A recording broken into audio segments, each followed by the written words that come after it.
ஓம் நம சிவாய நமக. தென்னாடுடைய சிவனே போற்றி, எந்நாட்டவர்க்கும் இறைவா போற்றி. ஒரு முக்கியமான 5 எளிய ஆன்மீக முக்கிய குறிப்புகளை தான் இன்றைய பதிவில் நம்ம தெரிந்து கொள்ள போகிறோம். பெண்கள் இந்த வீடியோ முழுவதுமாக பாருங்கள், ரொம்ப பயன்பெறும். நம்மளுடைய கஷ்டங்களை தீர்த்து வைப்பதற்கு பார்த்திங்கன்னா ஆன்மீக ரீதியாக எத்தனையோ வழிபாட்டு முறைகள் நமக்கு சொல்லப்பட்டுள்ளது. எல்லா விஷயங்களையுமே எல்லோராலும் பின்பற்ற முடியுமா என்று கேட்டால் அது நிச்சயம் ஒரு சந்தேகத்திற்குரிய கேள்விதான்.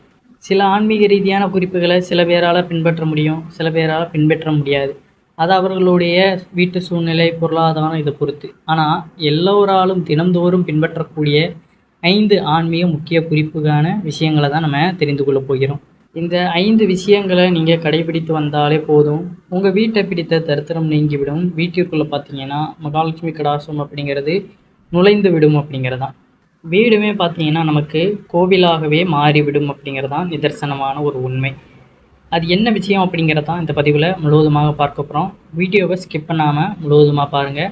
நம்மளுடைய சேனலுக்கும் முதன்முறையாக வரவங்க சப்ஸ்கிரைப் பண்ணி உங்களுடைய நண்பர்களுக்கும் இந்த வீடியோவானதை பகிர்ந்து கொள்ளுங்கள். ஒவ்வொரு ஆன்மீகம் சார்ந்த விஷயங்களையும் நம்ம தொடர்ந்து பின்பற்றி கொண்டே வரணும்.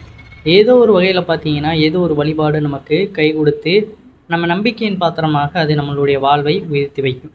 அதனால் சொல்கிற விஷயங்களை எல்லாமே பார்த்திங்கன்னா நம்ம செய்து கொண்டே வரணும். ஏதோ ஒரு கட்டத்தில் இந்த பலனானது நமக்கு கிடைக்கத்தான் செய்யும். அந்த வகையில் இதில் முதலாவது விஷயம் பார்த்திங்கன்னா, வீடு என்று இருந்தால் அந்த வீட்டில் பார்த்திங்கன்னா காலை மாலை 2 வேளையும் கட்டாயம் நம்ம விளக்கேற்ற வேண்டும். குறிப்பாக வீட்டில் ரொம்பவும் கஷ்டம் இருக்கிறது என்றால் வீட்டில் இருக்கும் பெண்கள் கொஞ்சம் கஷ்டப்பட்டு பிரம்மமுகூர்த்த நேரத்தில் எழுந்து குளித்து விட்டு வீட்டு பூஜை அறையில் தீபம் ஏற்றி வைப்பது மிக மிக நல்லது. காலையில் எழுந்த உடனே பார்த்தீங்கன்னா கதவை திறந்து மகாலட்சுமி தாயாரே வருக வருக அப்படின்னு நம்ம கூறிவிட்டு வாசல் பெருக்கி கோலம் போட்டு அதற்கப்புறம் பார்த்தீங்கன்னா வீட்டு பூஜை அறையில் பிரம்ம முகூர்த்த நேரத்திலேயே விளக்கேற்றுவது மிகவும் சிறப்பு வாய்ந்த ஒன்றாக இருக்கும். வீட்டில் அதிகம் கஷ்டம் உள்ளவர்கள் இந்த முறையை தினமுமே பின்பற்றி பாருங்க. கஷ்டம் தீர்ந்த வர பார்த்தீங்கன்னா நம்ம இதை பின்பற்றி கொண்டே வருவதே சிறப்பு. கஷ்டம் தீர்ந்தாலுமே இந்த முறையை நம்ம செய்து கொண்டு வந்தாலும் இது ஒரு நல்ல பழக்க வழக்கம்தான். காலையும் மாலையும் தவறாமல் விளக்கேற்றி வந்தாலே நம்மளுடைய கஷ்டங்கள் படிப்படியாக அந்த இறைவன் நமக்கு ஏதோ ஒரு வகையில் குறைத்து வைப்பார் அப்படிங்கிறதான். முழு நம்பிக்கையோட அதிகாலை வேளையில் இந்த பிரம்மமுகூர்த்த நேரத்தில் விளக்கேற்றுங்க, நல்லது நடக்கும் அப்படிங்கிறது. 2வது விஷயம் பார்த்தீங்கன்னா, வாரந்தோறும் வரக்கூடிய வெள்ளிக்கிழமை அன்று பார்த்தீங்கன்னா பெருமாள் கோவிலுக்கு பசும்பால் வாங்கி கொடுக்க வேண்டும். அதாவது கோவிலில் அபிஷேகம் நடக்கும் அல்லவா, அந்த அபிஷேகத்திற்காக உங்களால் முடிந்த அளவு ஒரு 1/4 லிட்டர் பசும்பாலாவது நம்ம வாங்கி கொடுத்தால் கூட போதுமானதான். பெருமாளுக்கும் அம்பாளுக்கும் நம்ம வாங்கி கொடுப்பது மிகவும் சிறப்பு. உங்கள் கையால் கொண்டு போய் காசு பணம்லாம் கொடுக்கக்கூடாது. கோயில் குருக்களிடம் பார்த்தீங்கன்னா பால் வாங்கி தான் நம்ம கொடுக்க வேண்டும். இவ்வாறு கொடுப்பது பார்த்தீங்கன்னா மிகவும் நல்லது. வாரந்தோறும் வெள்ளிக்கிழமை என்று இந்த ஒரு விஷயத்தை கடைபிடித்து வரலாம். இந்த அனைத்து வழிபாடுகளுமே பார்த்தீங்கன்னா நம்ம கஷ்டங்களை தடுப்பதற்கு தாண்டி நமக்கு அந்த இறைவனோட அருள் எப்பொழுதுமே கிடைத்து கொள்வதற்கு இவ்வாறான வழிபாட்டு முறைகள் நமக்கு உதவிகரமாக இருக்கும். 3வது விஷயம் பார்த்தீங்கன்னா, வீடு எப்பொழுதுமே சுத்தபத்தமாக இருக்க வேண்டும். ஏனென்றால் ஒரு வீட்டினுடைய சுத்தம் தான் பார்த்தீங்கன்னா அந்த வீட்டினுடைய உயர்வுக்கு ஒரு முக்கிய காரணமாக இருக்கும். எந்த அளவுக்கு நம்ம உடுத்திய ஆடைகளும் சரி, சாப்பிட்ட பொருட்களையும் சரி, அந்த வீட்டில் நம்ம எந்த இடத்துல முறையாக போட்டு அதை அப்புறப்படுத்தணுமோ அதை ரொட்டேஷனாக நம்ம பண்ணிக்கிட்டே இருக்கணும். இல்லை அப்படிங்கிற சமயத்தில் நம்ம வீட்டை எப்பொழுதுமே குப்பையாக அசுத்தமாக வைத்திருக்கிறோம்னா நம்மளுடைய வாழ்வாதாரமும் அதே நிலையில் தான் இருக்கும் அப்படிங்கிறது. சிறு குழந்தைகள் அல்லது நிறைய பேர் இருக்கும் வீட்டில் பொருட்கள் ஆங்காங்கே கலைந்து போய் இருக்கலாம், அது தவறு கிடையாது. ஆனால் அழுக்கு துணிகள், கெட்டுப்போன உணவுப் பொருட்கள், சுத்தம் செய்யாத குளியலறை, கழிவறை இப்படி இருக்கின்ற பட்சத்தில் பார்த்திங்கன்னா வீட்டில் தேவையில்லாத உயிரினங்களும் வருவதற்கு, விஷப்பூச்சிகள் வருவதற்கும் வாய்ப்பு இருக்கின்றது. அப்போ அந்த இடத்துல நமக்கு தேவையில்லாத நோய் தொற்று ஏற்படவும் வாய்ப்பு இருக்குது. வீட்லேயுமே லக்ஷ்மி கடாசம் அப்படிங்கிறது நிரந்தரமாக இருக்காது. எதிர்வினைகள் தான் நம்ம வீட்டை முழுவதுமாக ஆட்டி படைக்கும். அப்போ வீட்டில் நம்ம ஏதாவது சுபகாரியங்கள் பேசினாலுமே அது தடைபட்டு போவதற்கு வாய்ப்பு இருக்கிறது. அதனால் முடிந்த அளவுக்கு பார்த்திங்கன்னா வாரம் வாரம் வீட்டையும் முறைப்படி சுத்தம் பண்ணி கொண்டே இருக்கணும். தினமுமே வீட்டை பெருக்கி அந்த குப்பைகளை அள்ளி தூக்கி போட்டுக்கிட்டே இருக்கணும். நம்ம சாப்பிட்ற இந்த சாப்பாடு மிச்ச மீதி பொருட்களையும் அதற்கான குப்பை தொட்டியில் போட்டு நம்ம அப்புறப்படுத்தி விடணும். இதுதான் பார்த்திங்கன்னா ஒரு முக்கியமான விஷயம். இதை நம்ம கடைபிடித்தாலே, பெரும்பாலும் வீட்டில் இதை கடைபிடித்தாலே வீடு சுபமாக இருக்கும். அந்த வீட்டில் பார்த்திங்கன்னா எப்பொழுதும் சண்டை சச்சரவுகளின்றி நல்ல ஒரு மனநிலை ஏற்படும். அதே போல் பார்த்திங்கன்னா வீட்டில் உள்ள எதிர்வினைகளும் துர்நாற்றங்களும் விலகுவதற்கு தினமும் ஒரு சாம்பிராணியாவது பார்த்திங்கன்னா வீட்டில் நம்ம ஏற்றப்பட வேண்டும். இந்த சாம்பிராணி வாசமானது எப்பொழுதுமே வீட்டில் நிறைந்திருக்கும் பட்சத்தில் வீட்டை பிரிக்கிற அந்த தரித்திரம், எதிர்வினைகள், துர்நாற்றங்கள் அனைத்துமே நீங்கிவிடும். நெருப்பு மூட்டி தான் இந்த கங்கில் தான் நம்ம சாம்பிராணி போடணும் அப்படிங்கிற அவசியம் கிடையாது. அது வாரத்தில் நம்ம வெள்ளிக்கிழமை போட்டால் கூட போதும். ரெடிமேடாக பார்த்திங்கன்னா கடைகளில் சாம்பிராணி வாசனை மிகுந்த இந்த சாம்பிராணியெல்லாம் விற்பாங்க. கம்ப்யூட்டர் சாம்பிராணி இப்படின்னு உங்களுக்கு பிடித்த ஏதாவது ஒரு நீங்கள் தினமுமே யூஸ் பண்ணுற அந்த சாம்பிராணியை வாங்கி கூட பார்த்திங்கன்னா வீட்டில் காலை நேரத்துலையோ இல்லை மாலை நேரத்துலையோ ஏதாவது ஒரு வேலையில் இந்த சாம்பிராணியை நம்ம மணக்க செய்யலாம். அது வீடு முழுவதுமே பார்த்திங்கன்னா கொஞ்சம் கொஞ்சமாக கொண்டு போய் காட்டிட்டு அதுக்கப்புறம் பூஜை அறைகள் கொண்டு வந்து வச்சிடலாம். வீட்டில் உள்ள எதிர்வினைகள் எல்லாமே பார்த்திங்கன்னா எந்த மூலை முடுக்கில் இருந்தாலுமே அது எல்லாமே அங்கேருந்து அகன்று விடும் அப்படிங்கிறது.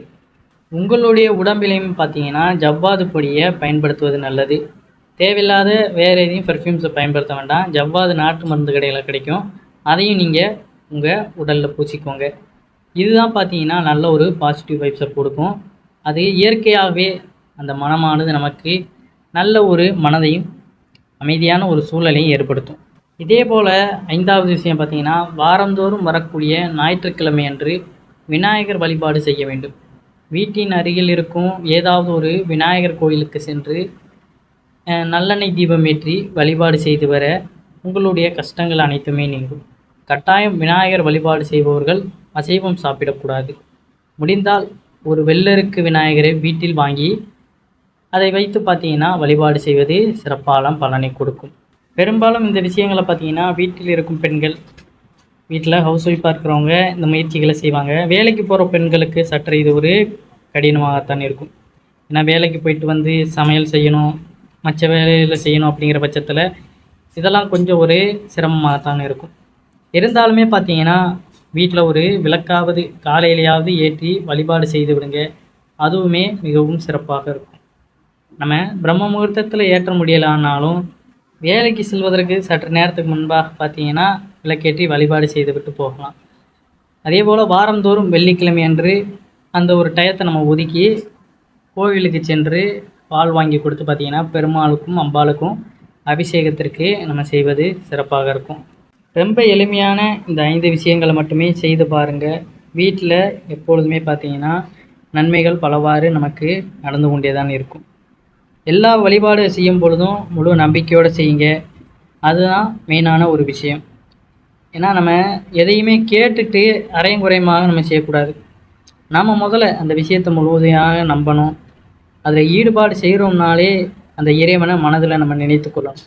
அதை தவிர்த்து வேறு எந்த ஒரு சிந்தனையும் நம்ம மனதிற்குள்ளே எழக்கூடாது. இதை செய்யலாமா, இது நடக்குமா இப்படிங்கிற அந்த கேள்விக்கெல்லாம் இடம் கொடுக்கக்கூடாது. கட்டாயம் நல்லபடியாக நடக்கும் அப்படிங்கிற அந்த ஒரு மன உறுதியை நமக்குள்ளே ஏற்படுத்தி கொள்ளணும். அதே போல் வீட்டில் இருக்கும் அனைவருமே பார்த்திங்கன்னா நல்ல சொற்களையே பேச வேண்டும். தேவையில்லாத சொற்களை பேசுவது, தேவையில்லாமல் கோபப்படுவது, இவ்வாறான விஷயங்களில் ஈடுபடக்கூடாது. யாரையுமே அனாவசியமாக வேறு சொற்களில் திட்டுவது, எதிர்வினையான சொற்களில் பேசுவது அப்படிங்கிறதும் கூடாது. ஒரு விஷயமானது அந்த இடத்துல தீர்ந்து போய்விடுகிறது என்றால் இது வாங்கணும் அப்படின்னு நம்ம பேசி பழகணும். உடனே அது இல்லை அப்படின்னு நம்ம முற்றுப்புள்ளி வைக்கக்கூடாது. அந்த இடத்துல இது நம்ம வாங்கணும் அப்படிங்கிற அந்த பேச்சையே நம்ம பேசும்பொழுது தான் அது ஒரு வரவு நமக்கு கிடைக்கும். ஏன்னா இல்லை அப்படின்னு முடிச்சிட்டாலே அந்த இடத்துல அது ஒரு முற்றுப்புள்ளி மாதிரி மாறிவிடும். அதனால் இந்த ஒரு சொற்களையுமே பயன்படுத்தி பாருங்கள். வீட்டில் நமக்கு எல்லாமே நிறைவாக கிடைக்கும் அப்படிங்கிறது.